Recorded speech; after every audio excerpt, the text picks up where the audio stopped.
देखिए, तो ये 3 शब्द बहुत फेमस है हमारे यज्ञ में।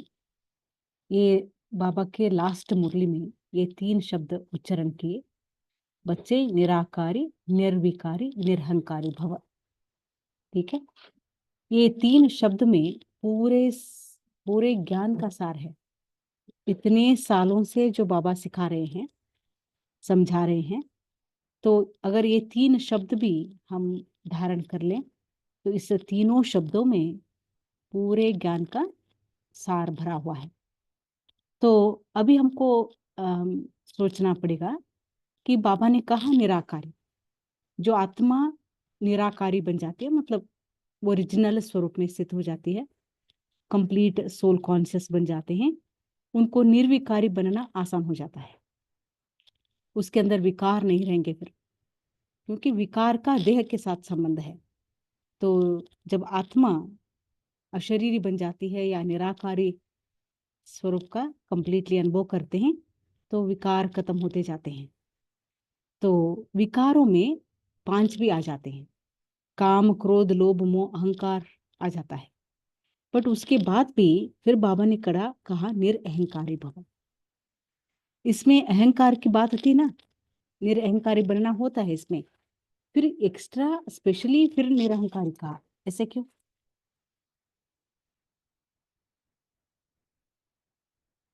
ना, निर्विकारी में भी है ना, अहंकार की बात है। हाँ, उससे छूटना है। बट निर्विकारी बोलने के बाद फिर निरहंकारी कहा बाबा ने। ऐसा क्यों?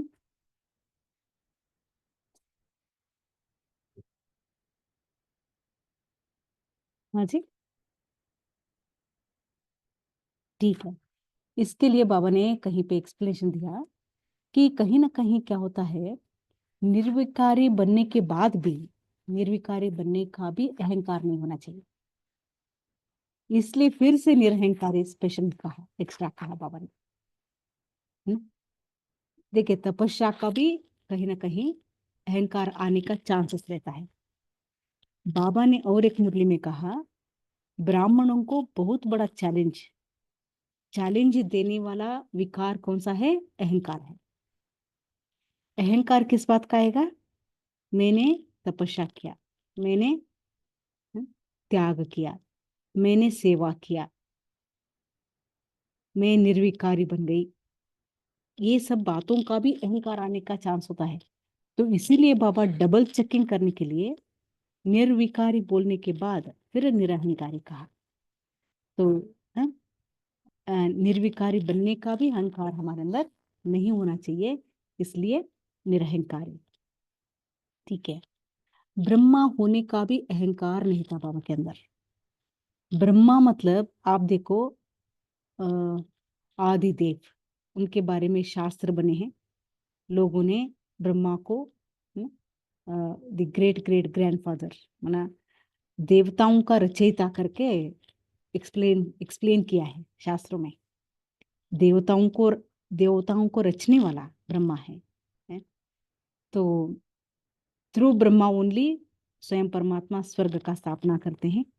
इतना बड़ा रोल ब्रह्मा का होते हुए भी, हेड, यज्ञ का मालिक होते हुए भी, ब्रह्मा बाबा को उस पद पोजीशन का भी अहंकार नहीं था। देखिए, सोचिए आप, है, सब कुछ समर्पण किया और इतने करोड़ आत्माओं के सामने सारे, है, धरती के ऊपर उसका नाम, फिर भी बाबा को वो कोई भी बातों का अहंकार नहीं था। That is the level of purity Baba had. क्योंकि अहंकार इम्प्यूरिटी है ना, अहंकार भी इम्प्यूरिटी है। तो मैं ब्रह्मा हूं, मेरे द्वारा ही सब कुछ हो रहा है, ये फीलिंग तक नहीं था बाबा को। ब्रह्मा होने का भी अहंकार नहीं है। तो मैं तो इंस्ट्रूमेंट हूँ, इंस्ट्रूमेंट कॉन्शियस थे बाबा।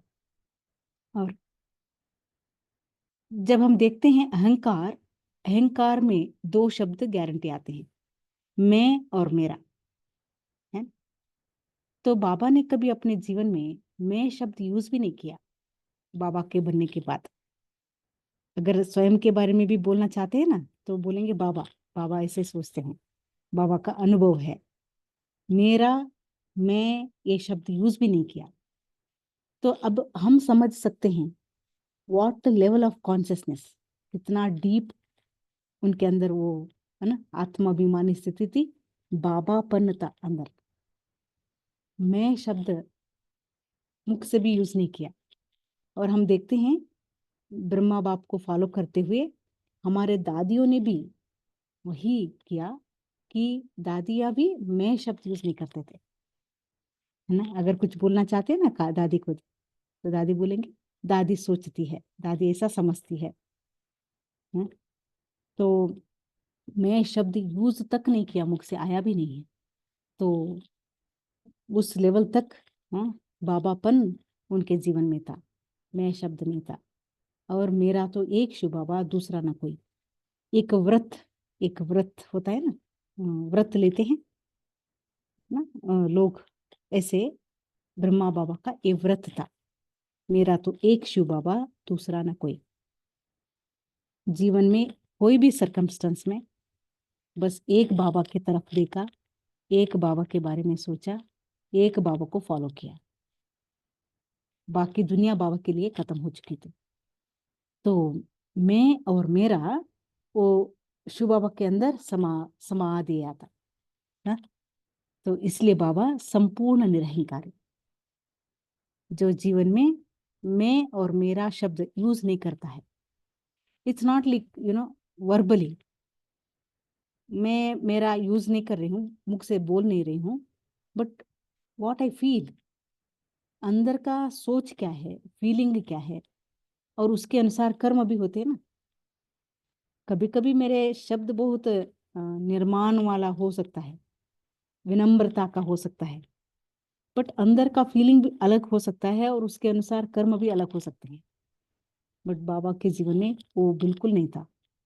मैं और मेरा ये दोनों बाबा के अंदर समा दिया, और हमेशा बाबा बाबा बाबा बोले, और एक बाबा के आदेश निर्देश के अनुसार शिव माना ब्रह्मा बाबा चले। ठीक है। और उसके कुछ एप्लीकेशन हम देखते हैं प्रैक्टिकली। बाबा कभी अपने हाथ में फूल नहीं लेते थे। कोई मिलने के लिए आते थे बाबा से, बाहर वाले भी या बच्चे भी, गुलदस्ता लेके आते, माला लेके आते, हार पहनाना चाहते थे। हाँ, आदिदेव ब्रह्मा है ना। बट बाबा ने कभी फूल अपने हाथ में नहीं लिया। क्यों नहीं लिया? क्यों नहीं लिया बाबा ने?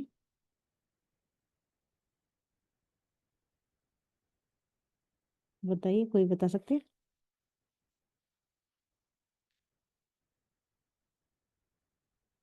इसके बारे में कोई श्रीमत है?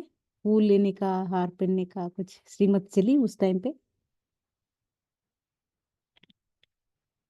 क्योंकि शिव बाबा ने कहा शरीर तो कलयुग का है ना, आत्मा भले सतयुग के लिए लायक है, ठीक, बट देह तो विकार से जन्म हुआ ना, इसलिए वो एलिजिबिलिटी नहीं है।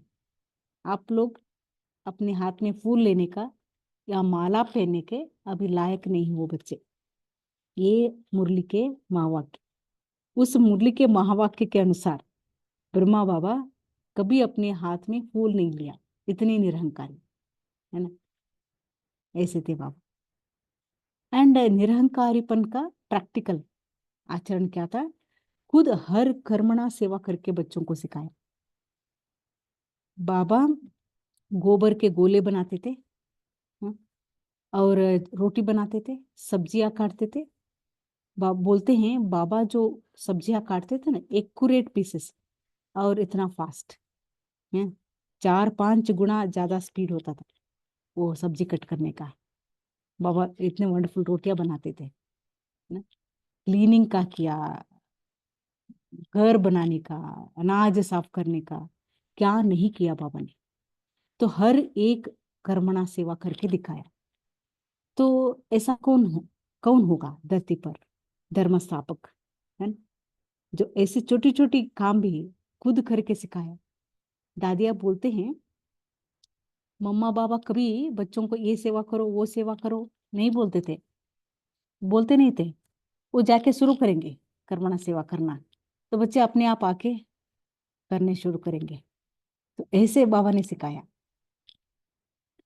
तो बाबा चाहते थे बच्चों को इंडिपेंडेंट होना, कि कभी ये नहीं बोलना कि मुझे ये काम नहीं आता, आई कांट डू दिस, है ना। बाबा बोलते थे ये भी तो डिफेक्ट है आत्मा के अंदर, इफ आई से आई कांट डू समथिंग, है ना, ये तो कमजोरी है। तो सतयुग के महारानी महाराजा बनने वाले, आपको चप्पल बनाना भी वो नॉलेज होना चाहिए। सो बाबा दादियों को सब कर्म करके सिखाया, इंडिपेंडेंट बनाया उन लोगों को। और सेंटर में बोलते बाबा जब तक थे, साकार में थे, तो सेंटर में उनका फोटो रखने से मना करते थे बाबा, अलाउड नहीं था। क्यों देखना, ब्रह्मा का फोटो क्यों होना चाहिए, केवल निराकार का होना चाहिए ना। हाँ? तो ऐसे करके पहले, अभी ट्रांसलाइट के जो हमारे पिक्चर होते हैं वहाँ पे निराकार बाबा और ब्रह्मा बाबा दोनों का रहता है बेटा हुआ वो चित्र, बट पहले वो नहीं था। पहले योग के लिए वो चित्र नहीं होते थे, ओनली निराकार का पिक्चर होता था। हाँ? तो इतना तक बाबा ही वांटेड टू मेक श्योर बच्चे उनको याद नहीं कर रहे हैं। हाँ?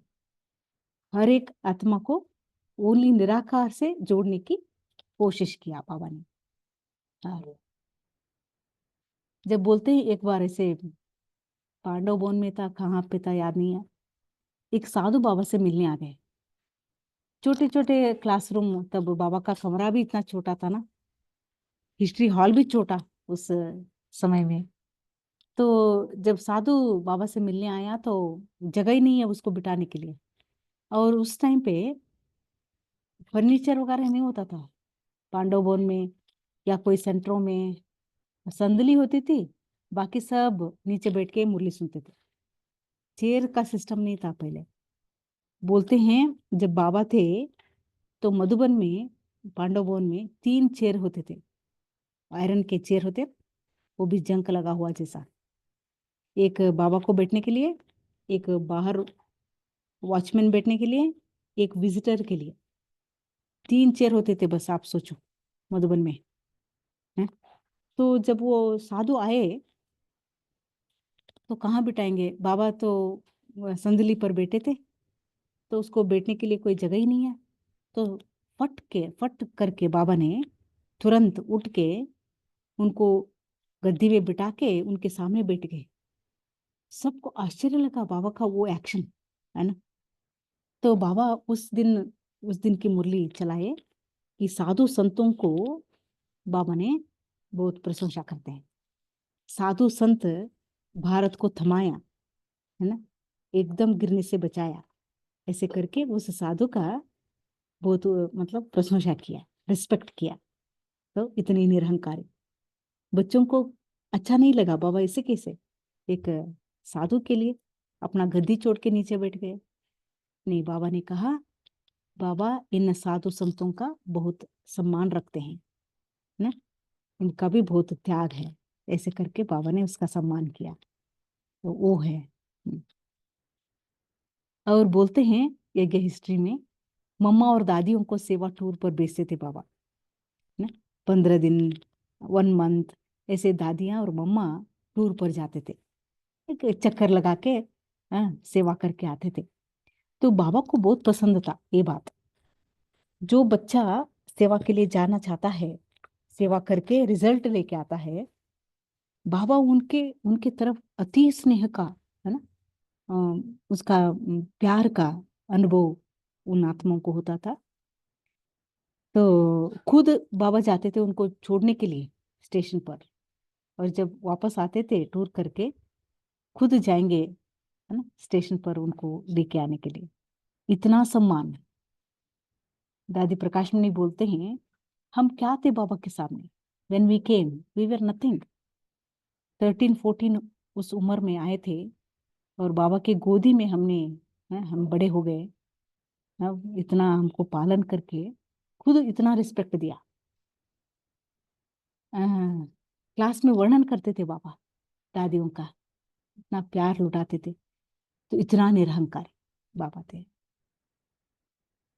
और देखिए बाबा ने सब दादियों को ट्रेनिंग दिया, वंडरफुल ट्रेनिंग थी। मुरली कैसे पढ़ना है, कोर्स कैसे देनी है, कोई प्रश्न पूछता है तो उसका आंसर कैसे देनी चाहिए, पब्लिक स्पीच कैसे करनी होती है, अगर ओनली परमात्मा की महिमा करनी है तो कैसे करनी है।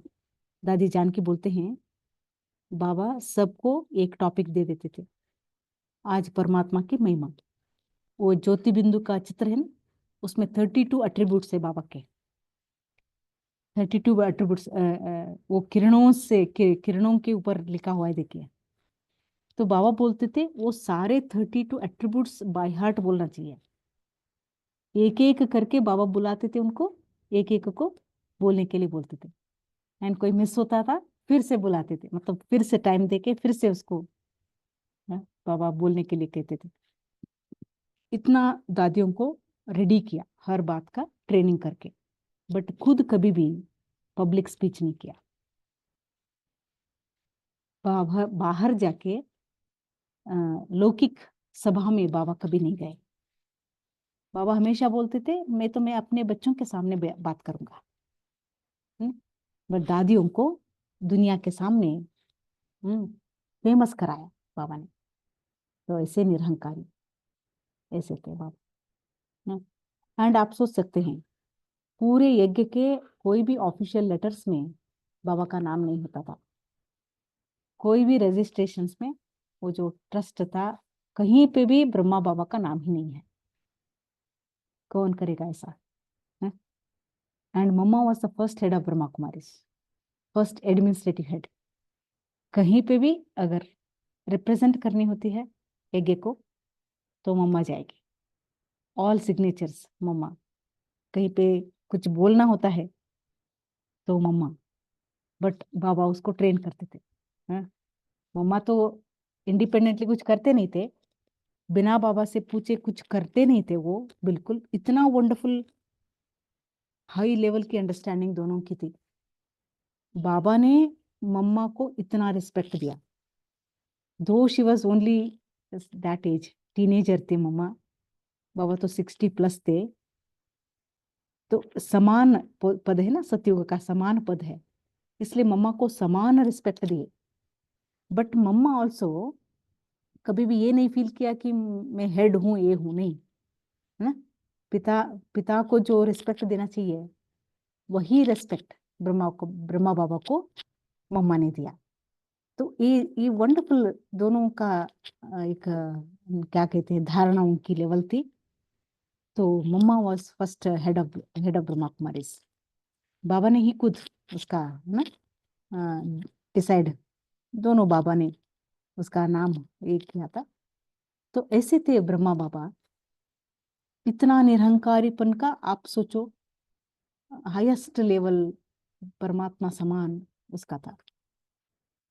अगर अभी हम इसको थोड़ा डीप समझना चाहते हैं, how it became that easy to Baba, निरहंकारी बनना बाबा को इतना आसान कैसे हुआ?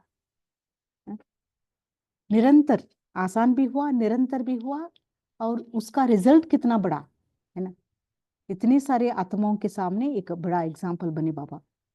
हम थोड़ा एनालाइज करेंगे तो व्हाट इज ईगो? अहंकार का डेफिनेशन होता है attachment to the wrong image of the self.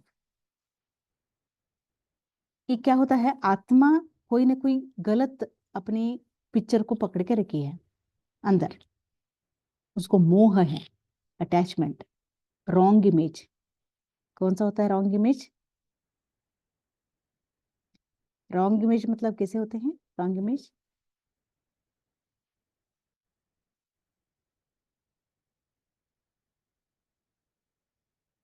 हाँ जी बोली, कोई बोली है? सेवा वो करने के बाद हम्म और जब मन में इच्छाएं होती है, मैंने ये सेवा किया, इतना लोग जमा किया, इतने को सेवा दिया, यही है इमेज। जी हाँ, ऐसे बहुत सारे होते हैं।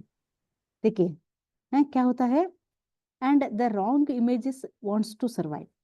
रॉन्ग इमेज क्या हो सकते हैं? आई थिंक हाँ, it is related to the body. शरीर के हिसाब से मैं यंग हूँ या एजड हूँ, वो भी बॉडी कॉन्शियस है। मैं यंग हूँ सोचना या मैं एजड हूँ, काली गोरी, शॉर्ट टॉल, ऐसे बहुत सारे डिटेल्स बॉडी के रिलेटेड होते हैं। या स्टेटस, सोशल स्टेटस, रिच है, पॉलिटिकल है, ये है ना, अच्छे फैमिली से हैं, अच्छे कल्चर से हैं, ये वो, जात धर्म, हाँ, या वेल्थ, फिजिकल वेल्थ दुनिया की, या फेमस होने का, अक्वायर्ड नॉलेज, ज्ञान अर्जन किया है उसका, मैं ज्ञानी हूँ, मैं ही बहुत बड़ी ज्ञानी हूँ, या मैं बहुत बड़ी अनुभवी हूँ, ये सब इमेजेस, रॉन्ग इमेजेस। ठीक है, जब इन इमेजेस के साथ अटैचमेंट बनता है तब ईगो पैदा होता है। तो इसमें क्या होता है, मैं एक पिक्चर दिखाती हूँ आपको। देखिए, तो वो पिक्चर कहाँ है, एक मिनट है, इस पिक्चर के साथ समझेंगे हम।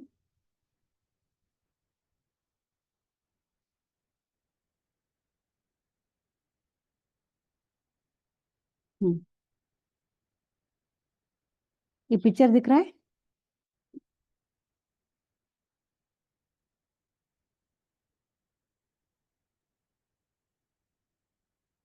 हम्म, देखिए, ये मन का पर्दा समझिए, ये ब्लू कलर का दिख रहा है ना, इसके अंदर ईगो पैदा हो गए, बहुत जन्मों के हमारे ईगोस डेवलप हो गए हैं मन के पर्दे पर।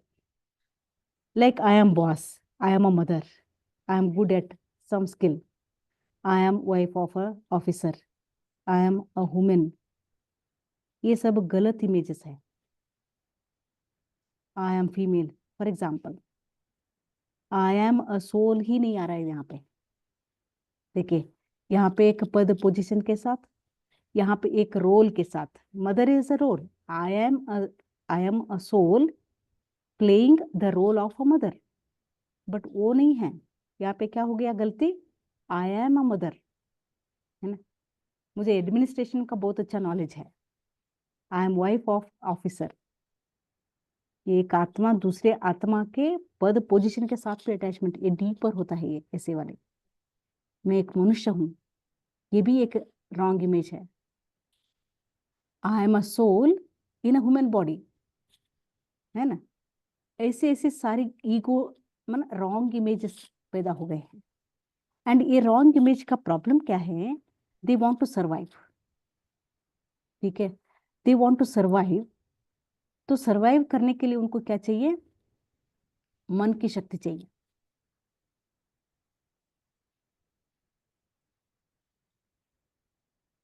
Yes, the wrong images wants to survive, they take the mind energy, मतलब वो सब ईगोज, वो जिंदा रहना चाहते हैं मन के अंदर, उनको मन की शक्ति चाहिए, थॉट्स चाहिए।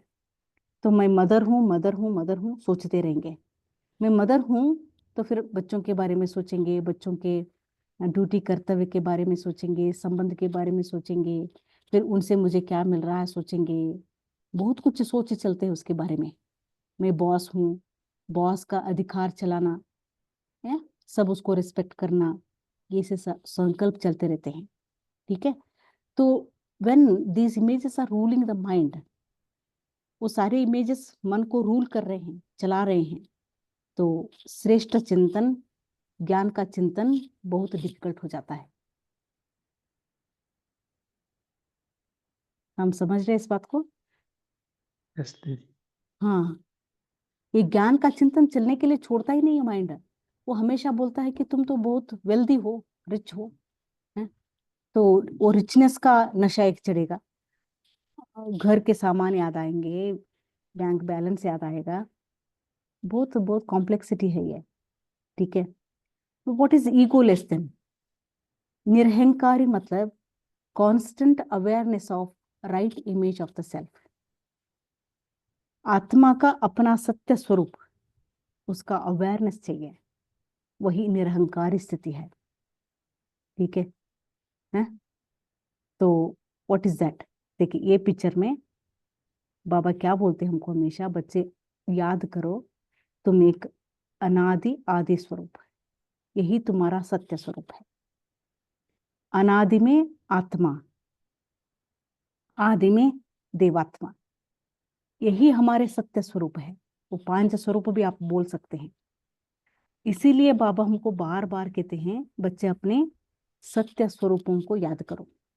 बिकॉज ये सत्य स्वरूपों में ये अहंकार की बात नहीं होती है। अहंकार मतलब रॉन्ग इमेज। सतयुग में विश्व के महाराजन महारानी, उनको ईगो नहीं रहेगा। आप सोचिए, मैं राजा हूं, मैं रानी हूं, वो ईगो भी नहीं रहेगा। They are very natural, very easy, very content, प्रेम स्वरूप वही होगा उसके अंदर। इसलिए बाबा कहते हैं ना, सतयुग कैसे चलता है? प्रेम से चलता है। वहां पे कोई कायदा कानून, हाँ, वो सब नहीं होता। क्योंकि उन स्वरूपों में ये ईगो, रॉन्ग इमेज नहीं होगा, है ना? ठीक है। तो इसीलिए ब्रह्मा बाबा का धारणा क्या हो गई? बाबा कहते हैं ना, बेगर टू प्रिंस। यहाँ पे मुझे कुछ भी नहीं है। When I think like that, beggar माना आप समझते हैं, उसको क्या ईगो होगा? उसके पास वो चाहिए नहीं है। When I don't have anything, then there is no wrong image. पूरा माइंड फ्री है। तो बाबा खुद को बेगर बनाया, खुद को बनाया, ताकि शिव बाबा के सिवाय उसको कुछ याद ना आए, शिव बाबा के सिवाय कुछ याद ना आए। That's how he could become first Prince. देखिए, क्योंकि मन को बाबा के तरफ लगाना है ना। मन के अंदर ये सब बातें नहीं होना चाहिए, मायावी, जो ये पिक्चर में देख रहे थे ना, ये सारी बातें, ये सारे थोड़े एग्जाम्पल्स हैं। बट बहुत सारे हैं ऐसे ईगोस, सूक्ष्म हैं। ज्ञान में आने के बाद भी बहुत सूक्ष्म ईगो होते हैं। ये सब नहीं होना है। Then what I have to do is, I have to remember आदि अनादि स्वरूप, पांच स्वरूप। हाँ। तो बाबा को हमेशा वो याद रहता था, आत्मा स्वरूप और देव स्वरूप। मैं कृष्ण बनूंगा, ये बहुत कांस्टेंट अवेयरनेस बाबा को था। इसीलिए बाबा को कोई अहंकार नहीं था। This is, I mean, if you analyse, ऐसा है ये बात। तो हमारा कैसा है?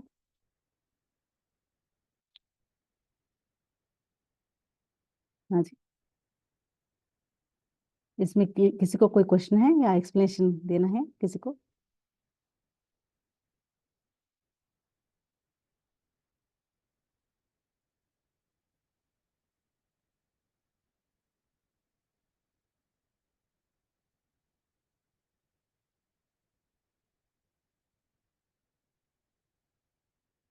हेलो, ये क्लैरिटी हो रही है हमको या और कंफ्यूजन हुआ? ईगोलेस बनना है तो हमको सोल कॉन्शियसनेस और डिवाइन कॉन्शियसनेस कंपलसरी चाहिए। तो ब्रह्मा बाबा के जीवन में ये बहुत अच्छी धारणा थी। That's why he was not having any ego.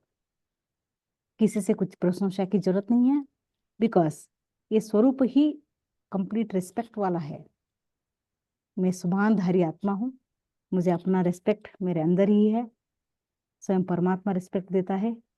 और मैं खुद प्रेम स्वरूप आत्मा हूँ, मुझे किसी का प्रेम नहीं चाहिए। And I am right, because I am living according to श्रीमत। इसलिए किसी का अप्रूवल भी मुझे नहीं चाहिए। कोई आके मुझे बोली तुम ठीक कर रही हो या गलत कर रही हो, नहीं। मैं परमात्मा के हिसाब से चल रही हूँ, मतलब ठीक ही हूँ मैं। तो इतना कॉन्फिडेंट, इतना मतलब कंप्लीटनेस अनुभव किया। इसलिए बाबा को बाहर से कुछ भी चीजों की जरूरत नहीं है, इसलिए निरहंकारी बने। ठीक है।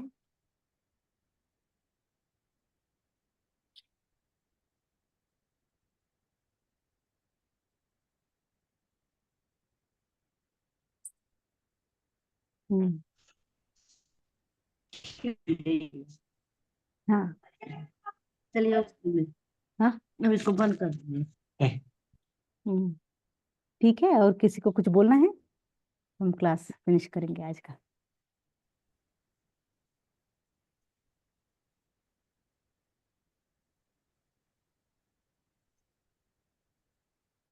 ठीक, 1 मिनट। संपूर्ण निरहंकारी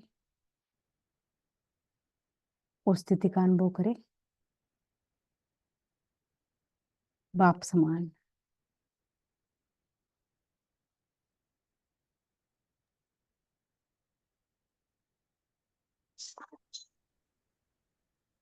अपने आदि अनादि स्वरूप संपूर्ण पवित्रता का, संपन्नता का,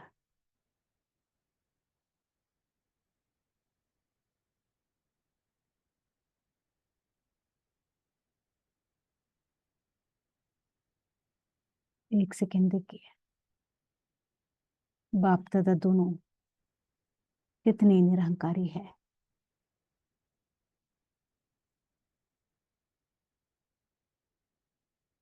उनके बच्चे हम भी संपूर्ण निरहंकारी।